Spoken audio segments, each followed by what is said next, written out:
Hi hello అండి నమస్తే welcome back to another video. ఈ వీడియో ఏంటి అంటే, నేను ముందు వీడియోలోని మమ్మీ ఎప్పుడు కూడా శనివారం పూట బియ్యం పిండి ప్రమిదల్లోనే దీపం పెడతారని చెప్పాను కదా. సో ఆ బియ్యం పిండి ప్రమిదలు ఇంట్లోనే ఈజీగా సింపుల్గా ఎలా చేసుకోవాలనేది ఈ వీడియోలో చూద్దాం రండి. ముందుగా 4 స్పూన్స్ ఆఫ్ బియ్యం పిండి వేస్తే అందులో 2 స్పూన్స్ ఆఫ్ జాగ్రీ వేయాలి, అంటే బెల్లం వేసుకోవాలి. ఒకవేళ 6 స్పూన్స్ వేస్తే 3 స్పూన్స్ వరకు బెల్లం వేసుకోవాలి. సో అలా ఆ కొలతలో చూస్తే మనకి పర్ఫెక్ట్గా మ్యాచ్ అవుద్ది. తర్వాత ఆ స్పూన్స్ వేసిన తర్వాత అందులో 2 or 3 స్పూన్స్ నెయ్యి, అలాగే కాచి చల్లార్చిన పాలు వేసుకొని బాగా మిక్స్ చేసుకోండి. ఇది ఎలా మిక్స్ అవ్వాలంటే క్లే టైప్ మిక్స్ అవ్వాలి.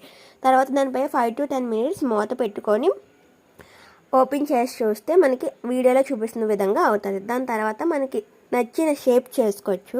అందులో 3 షేప్స్ అయితే నేను ఇప్పుడు చెప్తాను చూడండి. ముందైతే ఫింగర్తోని నీట్గా ప్రమిద చేసుకోవచ్చు, లేదు ఇంకా ఈజీ కావాలంటే